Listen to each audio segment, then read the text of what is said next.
Good morning, everybody. Welcome to this week's quest. And before we start our proceedings, may I request our chaplain Achin, Reverend Father Thomas Verghese Achin, to start with a word of prayer. Shall we stand for the word of prayer? In the name of the Father, Son, and the Holy Spirit. Our gracious Heavenly Father, thank you for yet another Thursday in our life. This is the day the Lord has made. We rejoice with you. Yes, Lord, let we hear something new. Let we learn something new. It's all you started, and let it go. We thank you for all brothers, those who could come, and those who wanted to come, bring them also as early as possible. Bring us a beautiful time. Thank you so much for hearing our prayers. In Jesus' mighty name we pray. Amen. Please be seated. Thank you, Achin. Today, the topic is philosophy of modern medicine, how understanding it ought to shape our clinical and ethical decision making. Looks very, very interesting, and we all have our own philosophies, all understanding that we have learned all over the years. But the philosophy of modern medicine, we are going to get a good sneak peek into it. We are going to get a better understanding of it from our very own Professor Dr. Satish Thomas, sir, Professor and Head of the Department of Ophthalmology. We know him as an erudite scholar and a wonderful ophthalmologist, but he's also an expert in ethics, and he has been teaching our medical students all these years in bioethics. So it would be great to hear from him this very interesting topic. So let's put our hands together and welcome Satish Thomas, sir.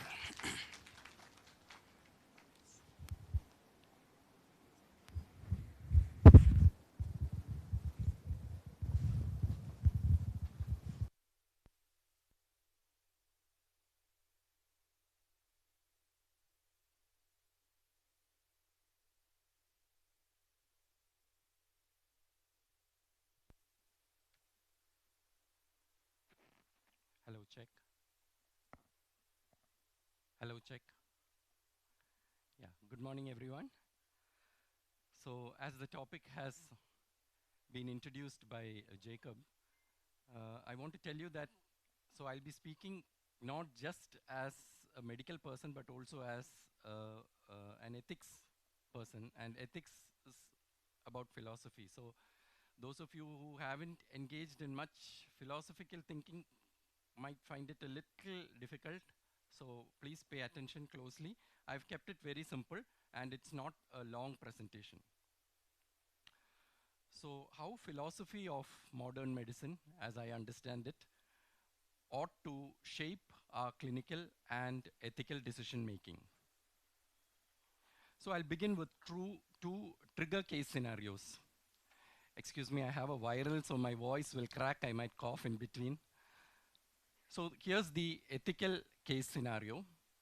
Jim is a 20-year-old who has volunteered himself into a transhumanist laboratory.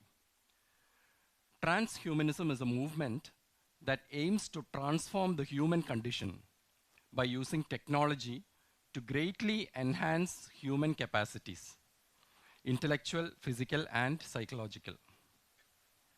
In the laboratory, the engineers are working on downloading Jim's intellectual hardware and his memory onto a computer so that they can upload it back into his brain when his capacities wane. But Jim can't wait till he ages. What he really desires is for his capacities to be enhanced, to not forget a thing, to not be subjected to any of the limitations of body and mind. His ultimate desire is to live forever and to transform himself into a post-human. So when we hear about a scenario like this, which is very likely already on the way, that human societies already, how do we make sense of this situation? Is it okay to be part man, part machine? a cyborg with augmented mechanical parts, or a computer-enhanced brain? The larger question, do we need to set any limits to technology? So that's the ethical scenario. Now, one clinical case scenario. I've used a case from my own specialty, pediatric ophthalmology. I'll explain it so that you also understand the situation, but each of you can apply it into your own particular areas. So the question, would you use low-dose atropine eye drops or myopin to slow down the progression of myopia in children? Now, this is a big question now. It's almost an in thing, a fashion. Myopia is attaining epidemic proportions in children due to changes in lifestyle. Being exclusively indoors, subject to excessive near work and overuse of phones, laptops, and gadgets. Myopin is the most promising therapeutic intervention as yet in controlling progression of myopia in children. There is some evidence base that myopin works to control progression of myopia, though that evidence base is of recent onset. Mechanism of action of myopia, this low-dose atropine, mechanism of action is uncertain.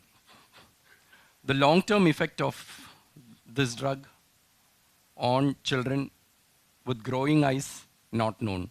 Long-term side effects, not known. How do we choose our management options? Is it enough to ask the question, does something work? From randomized control studies that will tell us the evidence, whether it works or not, without asking the question how it works. Should we concern ourselves with long-term risks when we have short-term benefits? So these are some of the questions that can come to our mind in both ethical and clinical scenario. So having given this background on how situations can be a little confusing or challenging, how to get our heads around questions like this, I thought the philosophy of modern medicine can help us wrap our head around questions like this.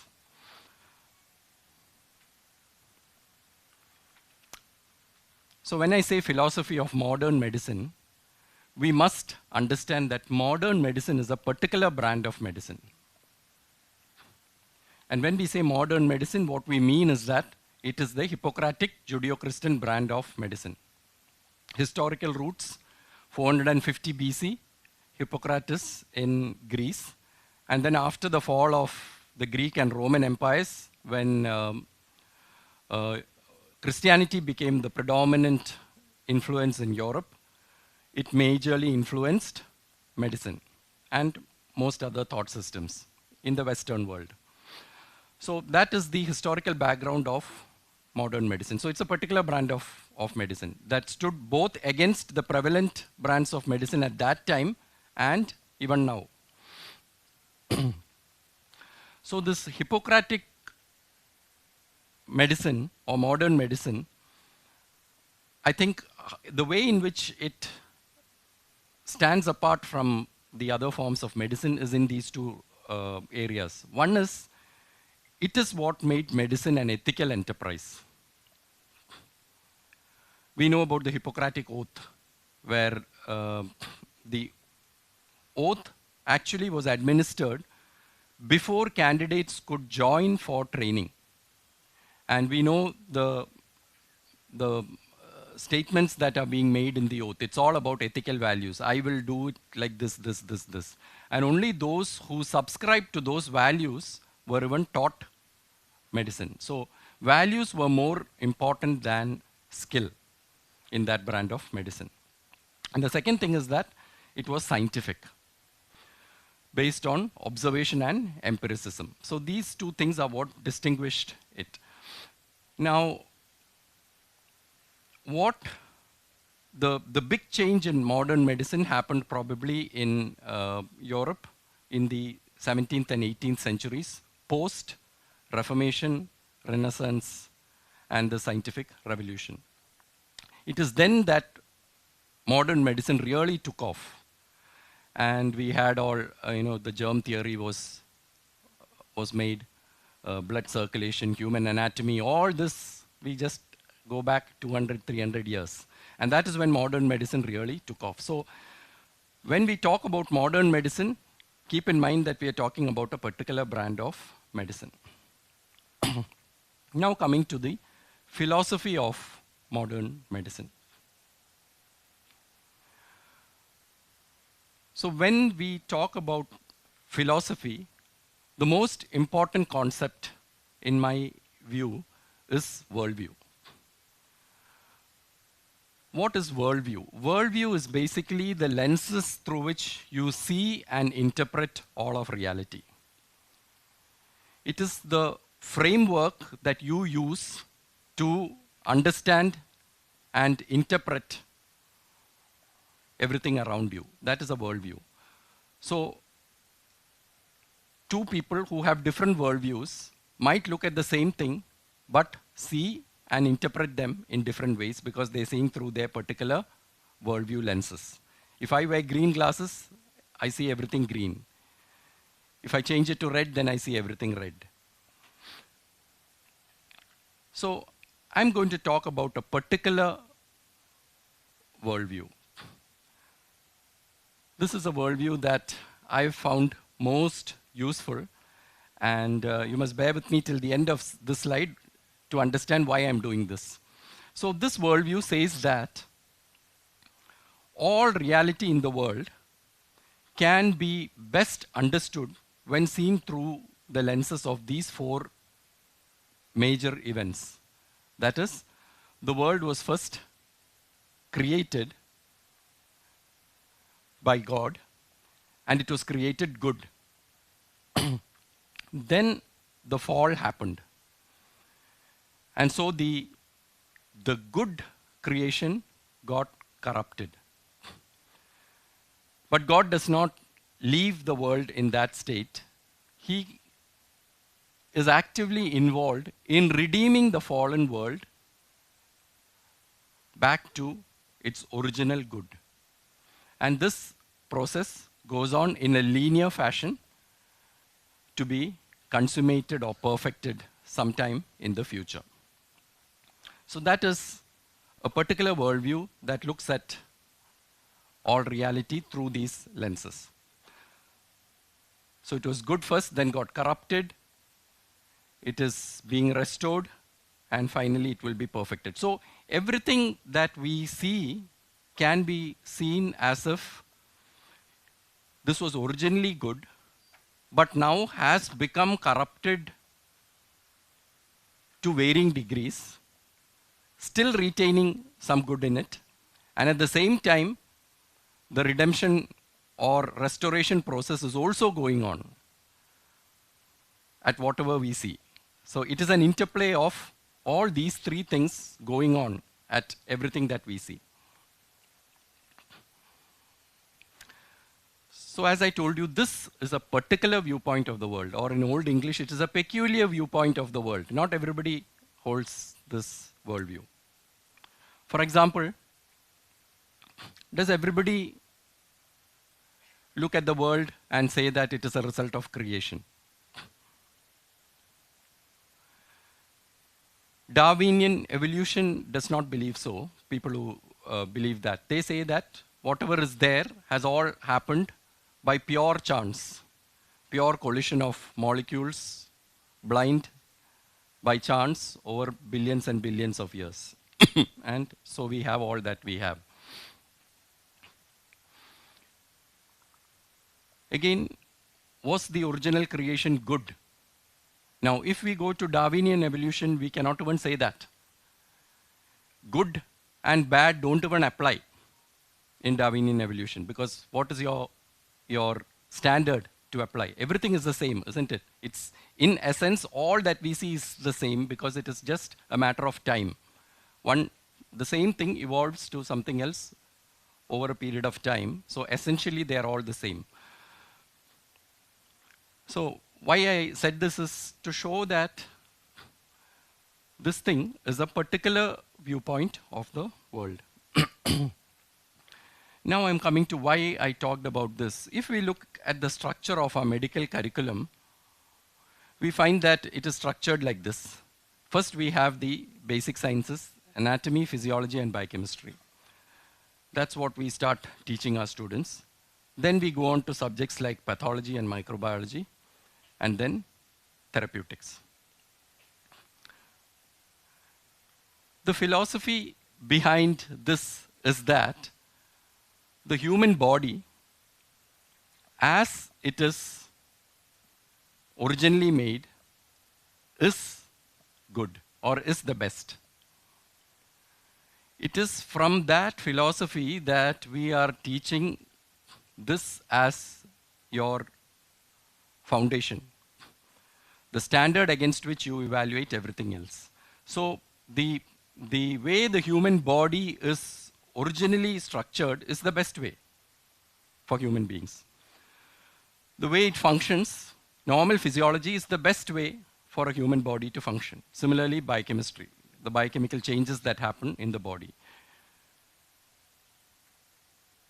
Now, what has happened is that that good has become corrupted. There is microorganisms that come and corrupt several of these things, the biochemical processes, the way it normally functions, and even the structure.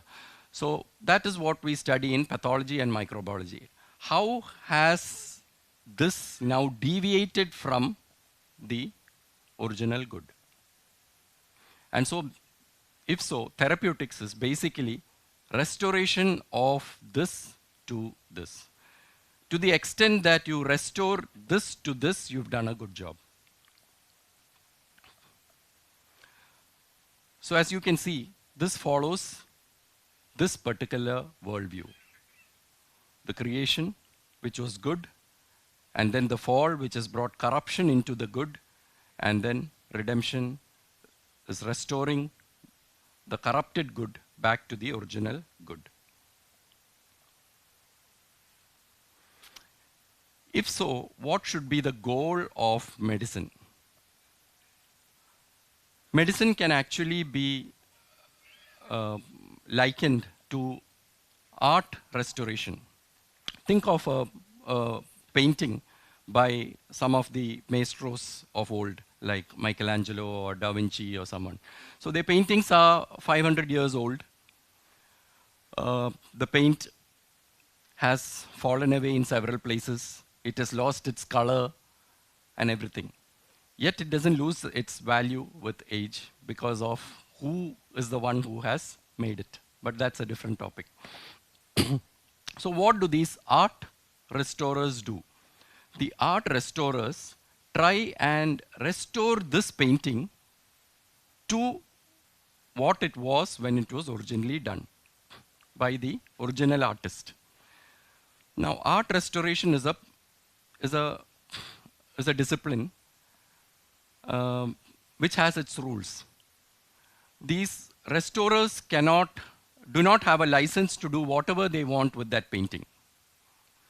They can only restore it to the original artist's work, original artist's design. They cannot go beyond it, thinking that, oh, blue would have looked better than purple in this picture, so let me give it blue. No, they are going beyond the limits of art restoration. So, excuse me, so as I said, so therapeutics or medicine, what we do can actually be thought of as art restoration. If we consider the human body as one of the greatest works of art. So this is the philosophy underlying modern medicine as I see it. And that's what I wanted to present to you. So if so, then how do we apply it to those two scenarios that we were given at the beginning. Transhumanism was the first ethical scenario. So what are the philosophical reservations that I have about transhumanism? We cannot answer issues like this, or we cannot wrap our heads around issues like this without asking more fundamental questions and answering them, like what is human?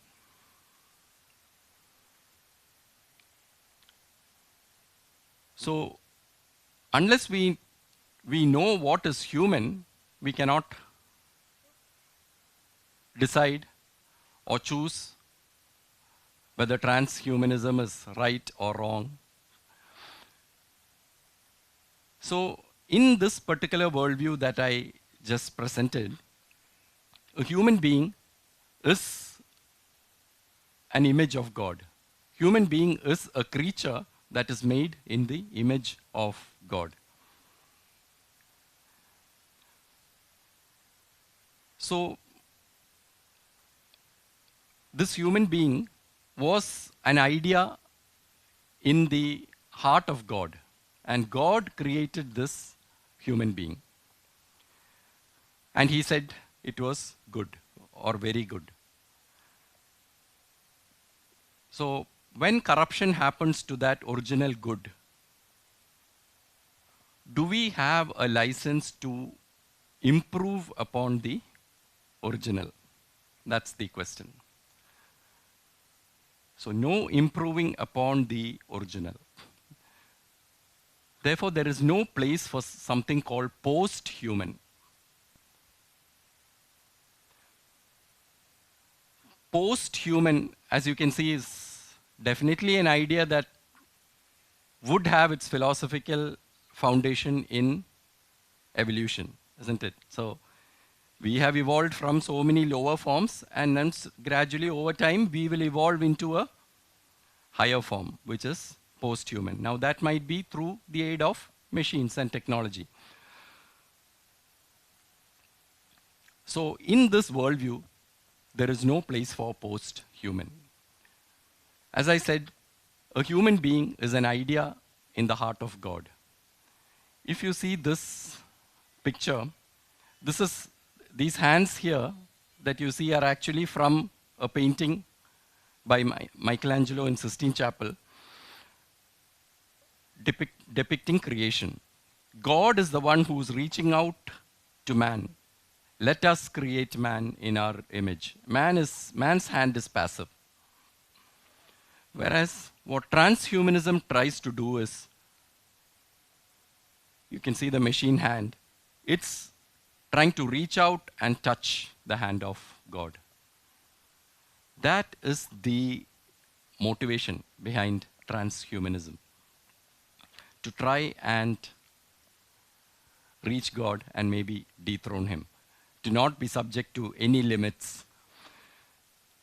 A human being, by nature of his creation, is a limited being.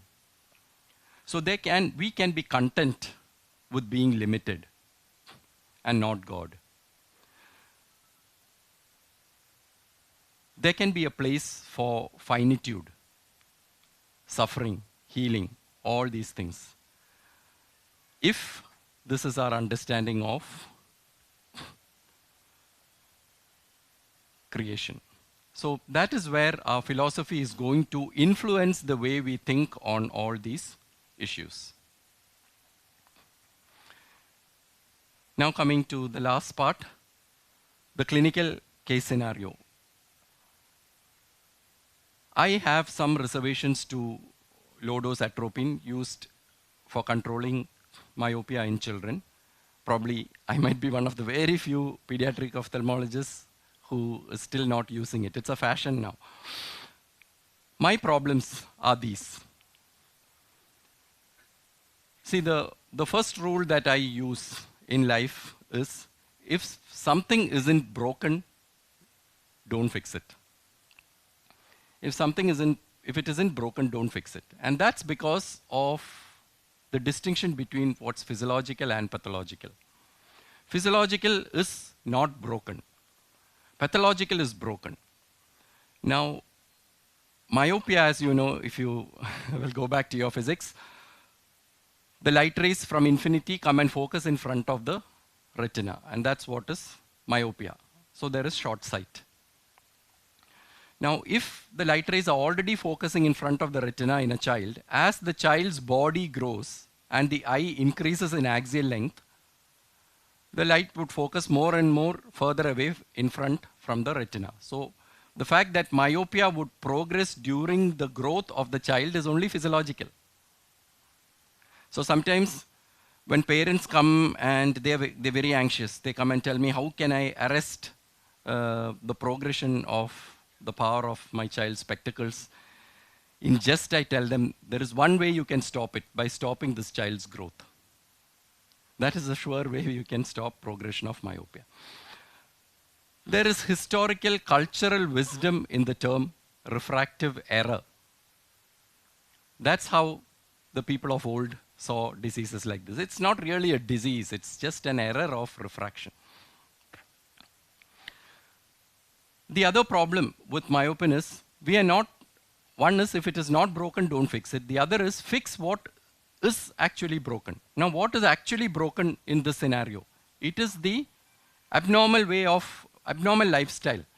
Instead of a human being being indoors and outdoors equally, he's all the time indoors. Instead of using his vision for both near as well as for far, he's using it all the time for near. Work and play and all have become at this distance.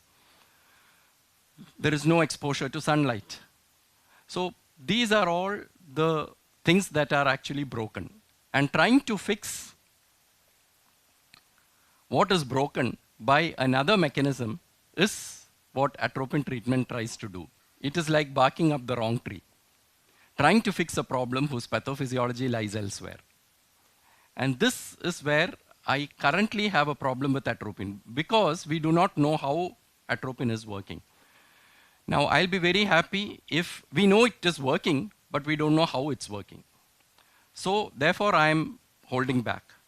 Now, once I know it is going to work, and if I see that it is going to work by restoring what was broken in the anatomy and physiology and biochemistry, then I'll be happy using it.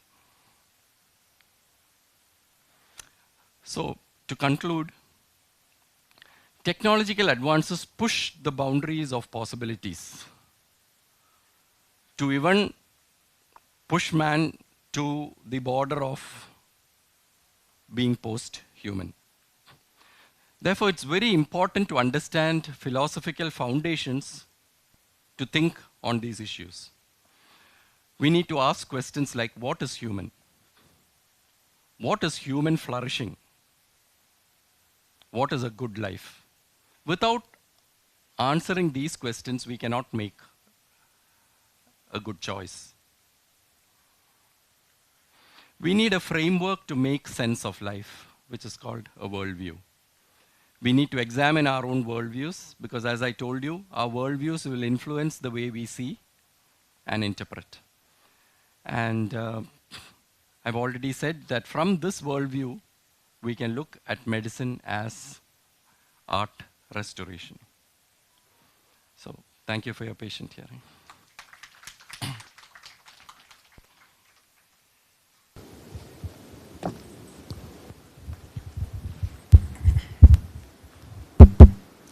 Thank you so much, sir, for that lucid presentation. Any questions?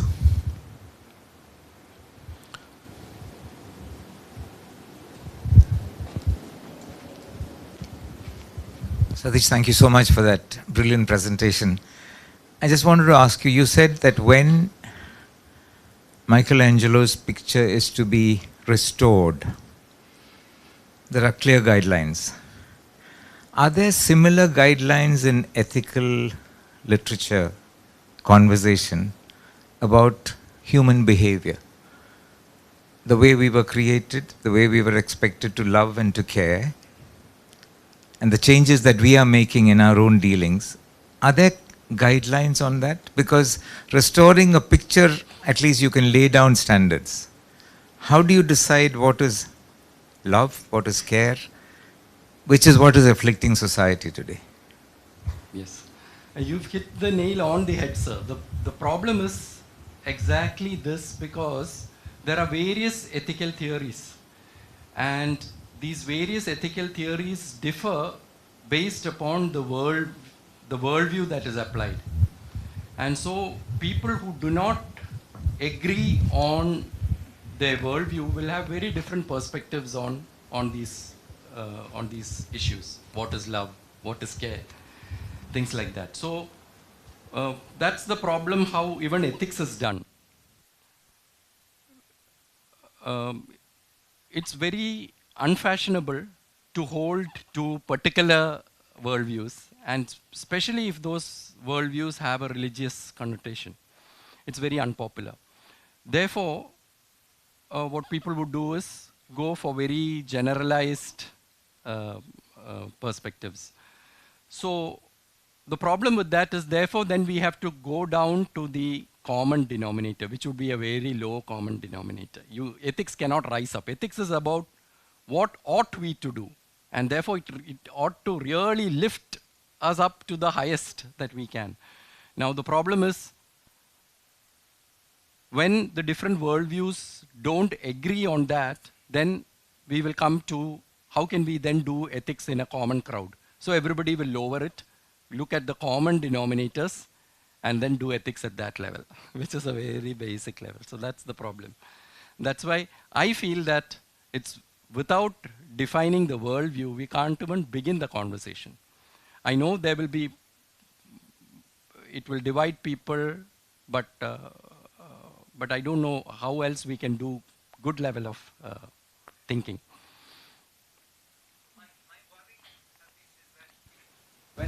When Jesus said that there are two commandments, love God, love man. So I just worried that we get moved into various critical discussions which take us away from these two. We spend a lot of time arguing on specifics and therefore get lost, especially in the second one. Worshipping God, I think people go to churches and temples and think that they're worshipping God. But when it comes to the second one, you have to be with the people. No, we have to move with people. So how does ethics handle this? I know it's a big question. I don't think I'm qualified to answer that. Can I ask a question? Dr. Satish, you talked about modern medicine. Is there such a thing called modern ethics? Because I believe even from what you're saying, there is non-theistic ethics, which is the current one, and you are harking back to some ancient thing which nobody believes in, which is theistic ethics. As Dr. George says, we have to make a choice that we will practice theistic ethics. But the problem is, when it comes into a clash with the non-theistic ethics, the good example I would give is abortion, which is where there is a big problem between us and those who do not believe in God. It begs the question, can those who do not believe in God even talk about ethics? Because as you said, it is immoral. There is basically no good, there is no bad, which is what the major philosophies of the world have been saying for the past 200 years. So we can decide that we will practice theistic ethics. And of course, that does not confine it to Judeo-Christian ethics, but we take in other religious worldviews as well. And there may be a certain common meeting ground which we can then talk about as practicing or believing in theistic ethics. Would that be a good way to start?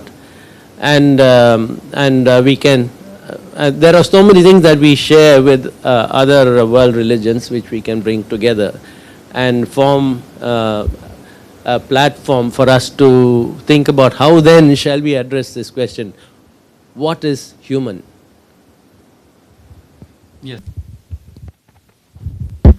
Thank you for the presentation. I really like the way you asked about medicine being art restoration. That is very nice thought to capture and take back. It was quite late in the evening a few months ago at 6:30. The last patient was a young man who came to me, 22-year-old, who said he feels he's a male trapped in a female trapped in a male body. And that is the last thing you want to see on the patient when you have gender reversal issues to handle. So the parents wanted me to convince him the other way around, and he wanted me to convince his parents. And I really felt helpless at that stage. Of course, I deferred the conversation. But is there any help available for us from the bioethics? Is there a forum or something we can have here where we can discuss these issues? Because both of them have different worldviews, the parents, and even the physician has a certain worldview. So how do you marry? Is there a possibility for us to, like you have a clinical ethics committee periodically, do you think we could have discussions? Because I feel the art restoration is also a dangerous analogy in gender reversal and LGBT issues. Because they will say, you want to restore the art, I am actually a female or a male, and you are trying to restore me by gender reversal surgery, which becomes quite complex. I know I cannot answer everything, but what would be the principles you would address this issue? Yeah, so there again, it's the word trans that comes in, no? So it's all a question of going away from the given to the choosing, what I choose. When your biology tells you that you are a particular gender, why would you give greater precedence to your mind than your structure and functioning of the body? Isn't it easier for the mind to fall out of place than for the biology to fall out of place? So it is a result, the confusion that the patient has is definitely a result of the fall. So the restoration has, I believe, to happen, you must take it in the right sense. I would first try and do the restoration in the mind before I try and do the restoration in the body, because I think it is easier for this to go corrupted than for this to go. But again, it all depends upon the worldview. Now, if you don't even believe that gender is a given, that gender is a social construct, which is from where all these transgenderism comes, that it's a social construct. There is nothing called gender. It is what I believe I am. And so there are some 72 genders and things like that. So it's all a whole mess. Sir, I have a question. Basically, the good thing that you told about biochemistry, it involves biochemistry. So that itself is a huge, changing subject. You know, what we learned 25 years back, the knowledge has grown so high. So what we thought as right in the beginning may not be the right now. So that changing scenario, how will you address in this? Yeah, I think we apply the same thinking to that. So when we try and understand the human body as an original good, we need to have the humility to understand that we are still understanding only what is the original good. You look at human history, and it's only less than 200 years, I think, since we knew that there is something called germs that are responsible for most of the diseases. So we are still learning on each of these things. But to my mind, that does not change any of this. We are still learning what is the original good. We are still learning what are the diseases. We are still learning better methods of medicine to restore these things. I hope I answered. So definitely that has a technical support, that is, the technology is supported in that also. Yes. So technology can be good also, no? Technology is not bad at all. Technology is what do I say? Technology is innocent. It is just a tool. It has no morals. It is the human being who is going to use the technology who has all these worldviews and who can use that technology for both good or for bad. And that's why the human mind becomes very important. That's why this whole presentation is directed towards the human mind. How will you use these things? Science is also just a tool. It's just a method. How do you use science is the important thing. So there, the human being who's going to apply his mind for that becomes the most important element there. Any other questions? Or else we'll close for the day. One of the things that we teach during our medical school days is, what would you do if it were your child or if it were your brother? Can we apply the same in ethics as well? What would I do if this happens to me, if it happens to somebody very close to me? Is that allowed? I'll tell you, sir, what I came across in my MA bioethics. So there are these various ethical theories that you use. For example, deontology or utilitarianism, what works best, or you go by rules. So one of those ethical theories is the ethics of special care. So where I am more responsible for my child than I am for my neighbor's child. And therefore, it might be different rules that apply here than it applies there. Now, there is something like that. Now, I don't know more about that, whether that's right or wrong. So recently I read an article where billionaires are spending millions of dollars to reverse their age. They are checking all their parameters, bringing in supplements, cutting edge therapies and preservation therapies, all that they do. And there are quite a few billionaires who claim that they have reversed their age by 20 years or so, and they claim that they can live up to 150, 200 years. And this is going on, it's become a fashion among billionaires across the globe. So is this also part of transhumanism, apart from the AI which is being inducted to reverse age and age reversal, and that's a concept which is being marketed these days. So is it also part of transhumanism? I don't know. I wouldn't give a blanket statement against things like that, even cosmetic correction or cosmetic because is it because of the fall that you have all these things of the problems that happen with aging? Is it because of the fall? If so, we are right in trying to restore many of those things. So for me, what is most important is the motivation behind that. So if the motivation is wrong, if the motivation is to try and go beyond our limitations, to try and become the creator rather than a creature, then I think we have overstepped the line. And so that's where I would ask the question, what is a human? And then within those boundaries, so the same question or the same action might be done by two people with different motivations. For me, the thinking or the motivation behind it would be more important than the action itself.